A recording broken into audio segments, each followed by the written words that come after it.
Arrêtez de dire enchanté. Ce n'est pas parce que tout le monde le dit aujourd'hui que c'est bien de le faire. Alors pourquoi cette expression est-elle à éviter à tout prix si vous souhaitez un peu polir vos manières? D'abord, ce n'est même pas une phrase. Dire enchanté, c'est un peu abrupt. Vous pourriez au moins dire je suis enchanté de faire votre connaissance ou de vous rencontrer. Mais c'est aussi un peu exagéré de dire que vous êtes enchanté, surtout pour une première rencontre. Vous ne connaissez pas la personne et vous êtes déjà enchanté. Vous allez peut-être un peu vite en besogne.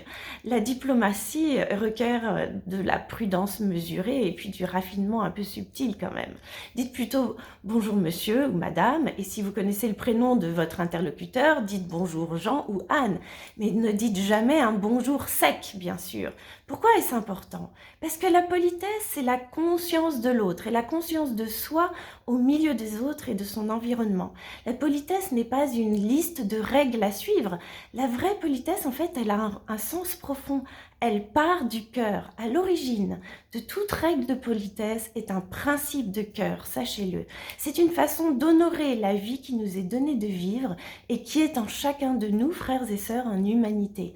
Donc lorsque vous dites bonjour à quelqu'un, vous honorez la vie sacrée qui est en vous et en l'autre. En fait, c'est un acte de révérence. La politesse dit à l'autre, je te vois, je t'entends, je te considère, je t'accueille, te respecte et honore la vie sacrée qui est en toi. Lorsque vous personnalisez votre bonjour avec monsieur, madame ou le prénom de la personne se sent plus vue et choisie.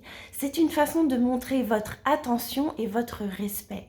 Dans un monde aujourd'hui où les personnes sont parfois considérées comme des objets à consommer, il est important de revenir à la profondeur du sens de notre vie sur Terre. Cela ne signifie pas être naïf, se faire marcher dessus ou être ridicule. En fait, c'est un acte souverain de conscience du sacré de la vie. Alors, lorsque vous direz bonjour la prochaine fois, ayez cette révérence pour la vie dans votre cœur et mettez-y les formes qui soient en adéquation avec cela. Abonnez-vous si cela fait tilt dans votre esprit et dans votre cœur.